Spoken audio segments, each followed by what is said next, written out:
মমতা ব্যানার্জির নির্দেশে হয়েছে। মমতা ব্যানার্জির গ্রেপ্তার দাবি করছে। কিছু না, এখানে বস্তা থেকে 20-30 লাখ টাকা দেখাতো বা দুটো ভাঙা বন্দুক দেখাতো, দিয়ে বলতো শুভেন্দু অধিকারী বন্দুক জড়ো করছে, 25 তারিখে ভোট লুট করবে বলে। অথবা বলতো যে 30 লাখ ছবি তুলে ভাইপোর কাছে, ভাইপোর পিয়ে চিটিংবাজ চোর সুমিত রায়ের কাছে পাঠাতো এখানকার এসপি সৌম্যদীপ ভট্টাচার্য। চিটিংবাজগুলো দিয়ে সঙ্গে সঙ্গে আপনাদের চ্যানেলগুলোতে আগে পাঠিয়ে দাও, যেভাবে মাননীয় আমাদের পার্টির প্রোগ্রামের অর্থ দেখিয়েছে। অ্যাকচুয়ালি তো কিছু করতে পারবে না, খালি হাতে গেছে এখান থেকে। আমার সব ঘর সার্চ করেছে, বেডরুম সার্চ করেছে, বাথরুম সার্চ করেছে। কোন রাজ্যে আছি না, কোন দেশে আছি? ভূভারতে কোথাও হয় না।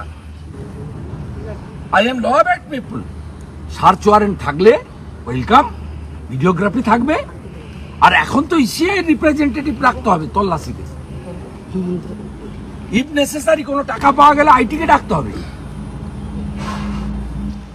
কোনো প্রসিডিওর মেনটেন করেনি। আমি তো কালকে প্যান পিটিশন করছি, ক্যান পিটিশন, কন্টেম্প করতে নয়, ক্যান পিটিশন। আমি রিড করব।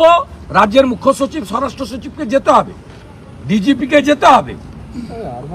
আমি তো ছাড়বো না। পুলিশ কোনো ব্যাখ্যা দিল যে কি কারণে তারা দেখাই করেনি। আমি যখন এখানে আমার কেয়ারটেকারের ফোনে বলি প্লিজ ওয়েট, আমি ঘাটাল প্রোগ্রামে যাচ্ছি না, আমি আসছি আপনাদের কাছে।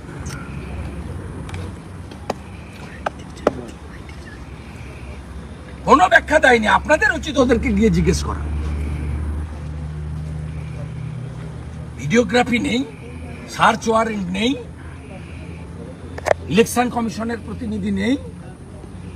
কি ভয়ঙ্কর ষড়যন্ত্র! কোন রাজ্যে আমরা বসবাস করছি? আমি আপনাদের মাধ্যমে বাংলার জনগণকে বলবো, এই হিটলারি রাজত্বের অবসান আপনারা করুন। আমার শেষ নিঃশ্বাস থাকা পর্যন্ত আমি লড়ব। মমতা ব্যানার্জিকে ছাড়ার, তার ভাইপোকে ছাড়ার কোনো কোশ্চেন নেই।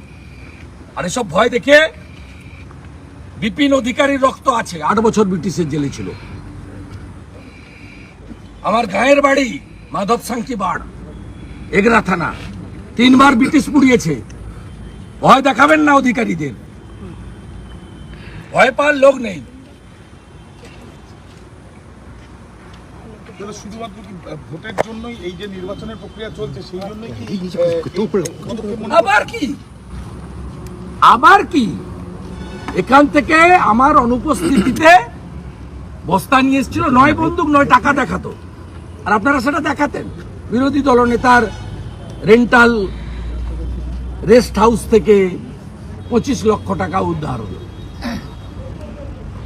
আর চিটিংবাজ আইপ্যাক আর চোর মমতার ভাইপো সোশ্যাল মিডিয়া দিয়ে ছড়াতো।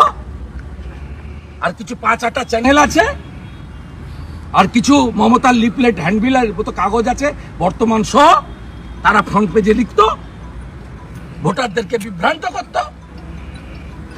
পারে করতে। মমতা ব্যানার্জি ইনকাম ট্যাক্স দেয় না, আমরা ইনকাম ট্যাক্স দিই। চিটিংবাজ মমতা ব্যানার্জি